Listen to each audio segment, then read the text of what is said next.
Hello there, and welcome to the TTP Field Manual podcast. Throughout the month of December, we will be releasing a series of character dossiers for our Advent calendar project that we call Final Days. This is one of them. These shorter episodes will be each spotlighting a very specific character from across the lore and the tabletop of Warhammer 40k. The episodes will be very casual, a bit of an overview of the characters' personalities, what they've done in the lore, and a little bit about what they do on the tabletop. We wanted to do this as a bit of an easy listening, casual love for the hobby, just to round out the year. We hope you enjoy. Thank you so much for listening, and happy holidays. Another flawless victory. Ah well, it almost makes one long for a loss. Just to keep things interesting. Almost, but not quite. Who said such things, Johnny? Someone with a big ego. Who has big egos, Johnny? That sounds like someone who worships Slaanesh. Well, There was two forks in the road, and you took one of them, that's for sure. did I take the right one though? No. Oh, It's not a worshipper of Slaanesh, you could say. It's not a worshipper of. Perhaps someone a little cursed by Slaanesh, maybe. Yeah, that sounds like a better way of putting it. Are we talking about Lucy today? We're not talking about Lucy today. Oh, Talking about Mally today. man, Slaanesh is all over your stuff, ain't he? Or she, or it. Or they. One way or another, Slaanesh has got me. And it's Lucy. So we're going to talk about Lady Malys, hey? Lady Aurelia Malys, which in a vague translation in some sort of language, I believe, means the Golden Princess. Crazy. Crazy. New girl on the block. You would think, right? You would think Lady Aurelia Malys is the new girl on the block. But what have I told you? That is not the case. Well, new model, but okay. She goes back a bit. This chick's been around since 5th edition Dark Elder Codex, where she was featured in the lore. Oh. She's had appearances in 7th edition codices, including the Harlequins, I wonder why, and the Dark Elder Codex there. Her Kabal, the Poisoned Tongue, were the Hand of the Archon focus in the Kill Team lore with the Gallodark stuff. And then all of a sudden, here's a model of Lady Malys this year. Recent months, in fact. A bloody cool one at that. It's Shadowheart, as everyone has pointed out. There's nothing wrong with Shart being in 40k, alright? Oh, Drukhari do probably get people to Shart, it's true. Ugh. Yeah. So, Lady Aurelia Malys. Or Malys? Or Malys? It's hard to tell because the name has a sort of a French influence in how that sort of word comes about, I believe. But then, of course, you could think, if you're me, that she's an agent of the Chaos God Malys. Ooh. No, there's nothing to actually put that to paper. But look, Lady Malys, she is quite the person. She is an extremely intelligent person. She would give some of the other great strategists of the galaxy pause.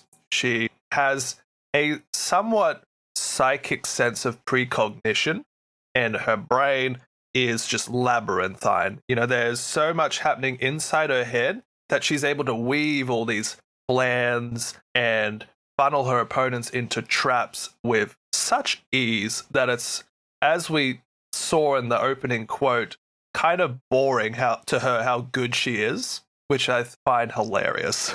Must be a nice problem to have. It's a pretty good problem to have, but she also does have such nickname as the Maze Weaver, which really paints a picture. And personality-wise, she is kind of like a Victorian era noblewoman, just like really polite, but not in necessarily a nice way. She's portrayed as someone who is so polite to your face, but everything she says has subtext of like, how the hell can I like cut you up and feed you to my dogs, you know? But she's still a Drukhari. Yeah, of course. You would think that someone such as her, with the various things she does and gets up to, would have a bit more altruism about her, but at the end of the day, she is a Drukhari, and she serves herself most of all. But she, once upon a time, was consort, or bed buddies, or cheeky girlfriend to take to the cafe on Sunday to none other than big boy himself, Asdrubael Vect, the big head honcho of the Dark City, the fellow king of the castle, top of the hill, has his hand in every pie. She was like with him originally. All right. She's really smart, always has been. It's hard to actually like tell if he liked that or not, having someone be sort of on his level, either just below or on par or just above. It's not really clarified where she sits intellectually with him, but what we do know is that he kind of got tired of her and sort of like let her go, you know, like, nah, it's not working out, babe. It's not you, it's me, you know? Yep. He's a very selfish man. But by this point, she had been in this sort of game, observing it all and putting things together and learning. And she's like, well, you know what? Fine. I'm going to go start my own club. I'm out of here. It's blackjack and hookers. Yeah, I'm off to do blackjack and hookers. She and her little fan base, her sort of group of allies, actually left the Dark City, Jonny, and started to walk the webway. And in the wilds of such a place, it is said that Lady Malys encountered a very strange being that inhabited the realm. Who possibly, pray tell, would this be? You're telling the story. Who are we talking about? So, it's not confirmed. And this is something that you'll come to realize is that in a lot of Malys's lore, it's a bit of a Alpha Legion-esque, like you're not super sure like how real the facts are. Okay. Considering that her entire cabal of the Poisoned Tongue specializes in things such as infiltration, counterintelligence, and assassination. So that's her shtick of combat, is to actually like not. She will sooner embed an agent in your court and have them slowly poison you to death rather than actually take to an open battlefield. Ah, cool. Yep.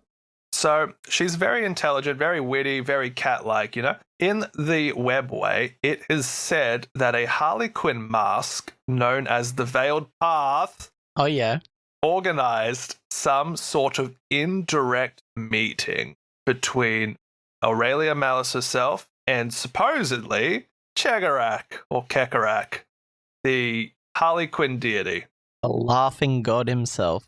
Yeah, even if it was not, and it definitely was, the individual banished her followers from the region, and they engaged in a sort of contest of wits, you know, a bunch of mind games, sort of social games, that kind of thing.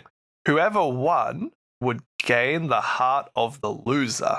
However, she won. Yep. She won the contest and was left with somewhat semi-sentient, kind of animated blade, as well a crystalline heart. Now, the story goes that she used the blade to cut out her own heart and insert the crystalline one. But it's not like no one actually was there to watch, you know? Like, it's sort of a myth that she paints around her, you know? It happened, but did it happen? It's like it definitely happened, but maybe not in exactly the way everyone thinks it happened, if that makes sense. Yeah. She probably got some sort of arcane power, but is it really from a heart transplant? I don't know.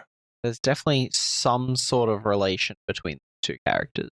Absolutely. I mean, it's definitely quite likely because there are moments where her followers catch her having like this two-sided conversation with herself in her quarters, and they like hear two separate voices and two separate types of laughter, but it's just her in there. So there's like really funny conversations that are happening with her and herself. And I mean, that's a little sus. Just a little sus. It's a little sus.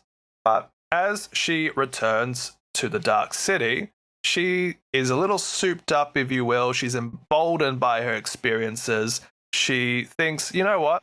I do not appreciate what Mr. Vect has said about me and purported, I believe we should take what is rightfully ours, my allies. You know, that kind of bullcrap. And starts to work alongside like Slith mercenaries to develop like poison refineries. There's even an alliance with a very perturbed Harley Quinn mask, and she's having them create poisons for her. Like, if Harley Quinns are hired to be your poison makers, probably going to be a damn good poison. Yeah, it is. Considering they're also combined with like Slith toxins, which is the snake people. I've told you about Serpentin. Yep, you sure have. Yep. Makes things not quite as solid in your body anymore. She, bit by bit, starts to weave agents of her own Kabal of the Poison Tongue into various aspects of the Dark City. She's weaving these sort of stories of myth about her, attracting people to her cause, showing people that Vect isn't immortal and invincible. Like, he's just a dude, you know? And bit by bit, her Kabal gets contracts out to like assassinate people and poison, like all the things I've told you about what a Kabal does, they were doing, and slowly rising their cred in the Dark City to the point that in the modern time, one of the top dogs. Yep.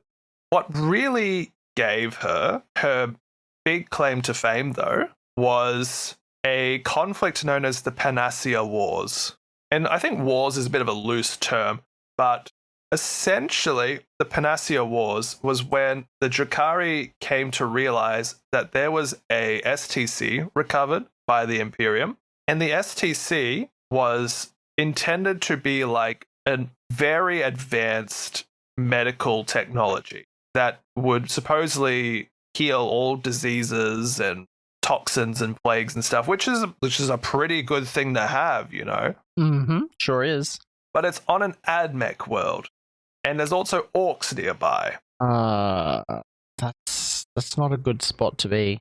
No, and at the same time, Mr. Vect put out a fun little, you know, contest. He's getting bored of the politics and the society of the Dark City. He's like, look, you know, if you want to win my favor, I have a task for you. Poison the Imperium. And the idea was that by going out of the Dark City to do such things, the Kabals would lose out some of their resources, making his Kabal still the top dog. You know, basically bleeding the resources dry of lesser threats by sending them out to go do things. Cheeky boy. Lady Malys was like, well, how can I show up everyone and do a good job over it? So she and her mob managed to actually, in some form, direct the orc fleet into the AdMech world via like the orbital rock approach that orcs love. And so the orcs had crash landed into this planet and they were all fighting. The Imperium was fighting, the orcs were fighting. And at this point, Malys was like, yeah, dope. And then her and her forces basically just weave throughout the battlefield like a ghost on the wind, barely doing anything, just making their way to where the orc mech had the STC, blew up his fortress, killed the mech, took the STC, returned to Comra. I was like, here, I've got the thing that would prevent the Imperium from being poisoned. What do you think about that? I mean, sounds like a pretty serious conflict. Yep. And she would actually allow homunculi to replicate the technology into what would be called the, I think, Panacea Perverted, which is the same sort of thing. A lot of people were like, you know, Aurelia, it might be helpful to be a little immune to plagues and stuff like that. That Nurgle fella probably wants a piece of our pie. Do you think maybe? And she's like, oh, I don't have it. And everyone's like, well, I'm like, oh, I never had it. What's this thing you're talking about? I don't know what you mean. And everyone's like, huh? She's like, what? Who? I never did that. You know, she's just a little shitter. He's just messing with everyone. Mm-hmm. And besides that, another main conflict that really helped her to rise up the ranks of society was like many, you know, millennia later from this orcs thing. Like, she's just doing a thing, but there's a plug, if you will, at the very bottom basement areas of the Dark City called the Kane's Gate. Do you know what the Kane's Gate is? No. The Kane's Gate is essentially a gate that opens up to the warp. Why is that? Why is that in an Aeldari city? It's like a wall between realities. So long as it's closed, there's no overlap. But if it opens, then there be demons. So for the entirety of the whole existence of Comora, Vect and his forces essentially barricaded it and defended it and would have people there watching it and making sure it stays shut because it needs to stay shut. Yeah. But it had become a little bit unstable over the millennia, and he actually went out and raided an imperial planet of their nulls, their null population. Oh no. And then hooked them up into like null field generators to basically what's the funny tape meme, flex tape? Yeah, he's flex taping the Kane's Gate with Imperium nulls. And Malys learns of this. She's like, oh yeah, okay. Interesting. So we got to get ready for the possibility of this gate opening sooner or later. And it seems like old Vecti here can't actually contain it. Interesting. I could use this information, Jonny. A little ways into the, future. Well, great rift happens, Jonny. We're here. We've caught up. Oh my god, we're in the current setting. Great rift opens up and the Kane's Gate shatters open. You mean the Cicatrix Maledictum? The Cicatrix, the Maledict, the Cica... Yep, Great Rift. Yep. Yeah, that one. Yep. The Great Rift. No, the Cicatrix Maledictum does come through. Kane's Gate cracks open and whoops. Here there be demons. Here there be demons. So it was Malys's belief that Vect would one day intentionally open this one up to essentially flood the Dark City with demons and, of course, would direct a lot of would-be threats to his throne to go deal with it. So that was what she thought. She thought that this was going to be all a big ploy to gain more power, right? Yeah, which is fair in this universe. Which is, yeah, super fair. In preparation for that, she had basically been doing her own assets embedded all throughout the Dark City. And then so when boom, Eye of Terror, stuff, Cadia, boom, Great Rift, boom, it's happening. There are demons. He's done the thing. Let's activate. So what actually happens then is a huge civil war across Comora as Malys and her mob and Vect and his mob are duking it out on the streets, trying to each save the Dark City and take control of it so that it doesn't fall to the forces of the warp. But they're both trying to achieve the same thing. They just had a big old misunderstanding. Yeah. Yep. Yeah. With that said, it's not like the gate itself actually like fully cracked open. That would be actually like apocalyptic for the Dark City. It was just, cracks and a little like anchoring little sub-realms and little portals. Like the demons were coming from there. There was a leak. There was leaks. If the whole thing went boom, there would be no more Dark City. But what actually happens afterwards is that after all of this happens, then Vect is like, this bitch, and orchestrates a lot of like assassinations against her. So she has to like go to ground. And then it's just like this whole little like civil war thing just continues. And that's sort of, where a lot of that stuff with Malys and Vect and all that has sort of been in recent, like that's the law. That's where she's at for the most part. But besides that, and building up her own little alliance of Archons and, all these various things, there are even rumors that she's still working for him to basically draw out potential enemies of Vect to her cause, only to be like, here you go, here's all the people rebelling against you. But it's hard to tell. Interesting. Yeah, it's very interesting. Like, it's hard to actually know where she's going with this all. I believe she just doesn't like Vect, but probably wouldn't hesitate to reunite with him if it actually served her purposes quite well. She has her own goal. Yeah, she's very smart. And I do have a play-by-play raid on an Imperial world that her and her Kabal performed, if you would like to understand exactly how a perfectly planned Drukhari raid goes. Oh, yes, please. Yes, please. So, the Hive world of Grey Shroud. Now, this is a thing that you can find in the 7th Ed Codex, but basically there is a hive world. Drukhari need people to torture to basically stop Slaanesh from sucking their souls via a really long metaphysical straw. So, Hive City, lots of people. Very cool. Lady Malys planned for months a takeover, in a sense, of this place. Months and months and months of planning. And in a single day, 24 hours, managed to abduct millions of citizenry by taking next to no losses herself, actually. Impressive. Believe that, of course, she had agents upon the world already, just like laying the groundwork, kind of like Gene Sealer Coultier, you know, laying the traps, sowing the seeds. Even if not, this is the play-by-play. The first hour of the engagement, the sort of furthest most satellites are silenced by concentrated lance fire from her various spacecraft. So this would normally be quite obvious, right? Like you're able to sort of figure out, oh, my satellites just got destroyed, right?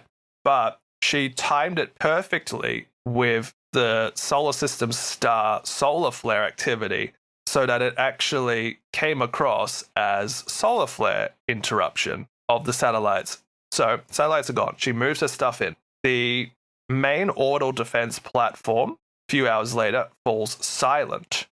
This is because various scourges slipped out from the webway, flying around it and deploying haywire weaponry like grenades and such to the various generators, which then took off a lot of the life support systems, the climate control, the oxygen stuff, all that, right? Yep. This would normally alert most humans to go and be like, warning, warning, we're under attack. However, mandrakes were hired with the express purposes of coming out of the shadows created by the loss of power to assassinate all aboard. A couple of hours later, the main Imperial Navy warship goes slowly towards this orbital platform to go and investigate it. You know, what's happened? It's just gone completely silent. It's not responding to any voxhails. Let's go investigate. Well, that's fine, because as the ship itself approaches a particular orbital trajectory, a bunch of Razor Wing fighters and Void Raven bombers just appear from nowhere, crippling the shields, blowing up the command bridge, and just utterly crippling the main ship, which then, because of where it was in orbit, crashes down to the planet's surface exactly on the main planetary defense force stronghold, killing hundreds of thousands from all the resulting plasma explosions. Oh no. So, because their ship was freaking massive and the whole plasma bombardment thing occurs as everything chain reacts, the atmosphere has a lot of electromagnetic disruptions. And this allows all the raiders, the ravagers, the venoms, and all that stuff to pop out of the webway and just blitz across whatever defense remained. Incubi, Kabalites, Scourges, all the like start to crack into all the various like Hive City generators, blowing it up. And for over an hour, because of the technology that they deployed to the generators had an untapped energy potential. So it just kept going and going and going and going until the generators themselves actually would blow up, which would then drop shields and defense batteries as all the power fields just stop working because they blew up. And this, of course, opens up a lot of defensive avenues to just be like dead zones in all of the Hive structure, which allows Helions and witch cults and stuff to just hop on in and run havoc through the Hive City. But of course, this would be pretty silly to have all of your forces in one particular way, right? So naturally, there are other outlying settlements that humans have obviously put forces on and civilians. So Reavers and witches are all off harassing them. And because they're so fast, they're able to outmaneuver all the like Imperial Guard Valkyries and all that stuff. So when all the air support arrives at these outlying outposts, all of the various defense personnel have been just slaughtered. But then, of course, the land forces arrive after leaving like the various hive cities and remaining garrisons to these outlying areas, they find just deserted villages because all the witch cults have already fled. But what actually they realize is that as all the various PDF people arrive to all these outlying like farm towns and stuff, the servitors that work all the farms have been booby-trapped to basically disperse clouds of atomized combat stims, which sends all the PDFs crazy against each other. All the little witch cult drugs and stuff take hold of their nervous systems, and they start to eviscerate each other. Elsewhere on the planet's surface, homunculi, grotesques, and racks and stuff have been squished into the transport bays of all the various transport crafts. And so as all of the various military craft and stuff expand out, the grotesques who have like spinal tapped clocks and timers and stuff obviously reach zero, and all of the homunculi creations just awaken and just carve through all the trains and buses and trucks and stuff like that, the aircraft as well. So everything's just being slaughtered and ambushed and outmaneuvered. Meanwhile, the actual main city, which has no power, no defenses, has only a smithering of Adeptus Arbitus rallying some sort of resistance. The nobles have locked themselves all into their towers. Well, that's where the majority of Malys's forces are, and they have just, in less than a day, rounded up millions of citizens just to take them back to the Dark City. And that's a play-by-play of Malys and her Kabal of the Poisoned Tongue taking millions from a hive world. That's incredibly efficient. It's beyond efficient. It's insane. It really is. No, it's a lot of fun to listen to. I'm very glad that you did enjoy that. In the most recent of things, with all the disjunctions, as they call them, where parts of the Dark City crack apart and maybe demons come in, maybe Cain's Gate has a couple of little cracks. Like, whenever the etheric essences batter the Dark City, it's very shaky, a bit wobbly, you know? Yep. Well, the major Great Rift thing actually caused the birth of Ivrain and the semi-awakening of Inaead, which happened in the Dark City. And Lady Malys also was one of the many who took her side and actually helped her to leave the city. So she's a little, I mean, it's obviously like, well, you're against Vect, and so am I. So enemy of my enemy, I guess. And basically is some sort of loose patron of the Ynnari as well, having all these various allies of the like Harlequins, and contracts out mandrakes and homunculi, and she's just got a lot going for her. She's psychic immune as well. Like, her particular power set, maybe that crystalline heart, renders her immune to psychic powers. She's got foresight, so she can dodge attacks pretty well. She can stay ahead of opponents' strategies. Just she's her. She's got it going on. Girl's got her fingers in every pocket, by the sounds of it. Yeah. Did you enjoy that as deep of a dive as I pretty well could in half an hour? Yeah, a surprising amount of lore for someone who just got a model, so it's always good to see some support for some characters that already existed. You really enjoyed her Grey Shroud raid, didn't you? Yeah, the Drukhari are a scary bunch of people. Just so efficient with such few resources is what really tickles me when it comes to characters like her and Emotech, just so proficient at managing their forces in such a way that it makes their opponents look silly. I love that. Yeah, what do you think of her personality and her role in the little tapestry of characters going forward? I think she has a lot of potential to like make waves, and it's really good to see a Drukhari character because frankly there aren't a lot of Drukhari characters supported for. So it would be nice to see someone interesting and having like such a cool, I was going to say positive, but that's definitely not the right word, but a very cool and powerful like female character is always really nice to see when frankly Warhammer can be a little against that at times. Yeah, we love strong women. Yeah, for sure. There's a fan art that was done. There it is. I'll send this to you because I think the art really paints a better picture of her than what the official art does. Mm. So I just sent it to you on Messenger. 1d6 Chan. Oh, that's very cool. Yeah, just this almost anime villainess, Victorian snobby woman attitude to her. Like, she looks like she's having just a blast. I think that's really fun. Supposedly, she also appeared in the Emperor's Text-to-Speech series way back when, and actually just looked like a Victorian era woman, just with alien blade. So yeah, I'm keen to see more of her in the future. Yeah, for sure. All right, mate. Gonna call it there, I think. All right. Well, thank you so much for that. It's really interesting character, and oh man, what a beautiful model. I might even just pick her up just for the painting of the model. It looks like it'd be a really fun time. Oh yeah, a lot of nice armor panels. Yeah, very spiky and lithe. Good fun. All right, I'll catch you in the next one, Jonny. Thank you everyone for listening. Thank you. Enjoy. And if you want to hear more about her in the tabletop, you can listen to our Drukhari Codex review. Hey, all right. Peace out.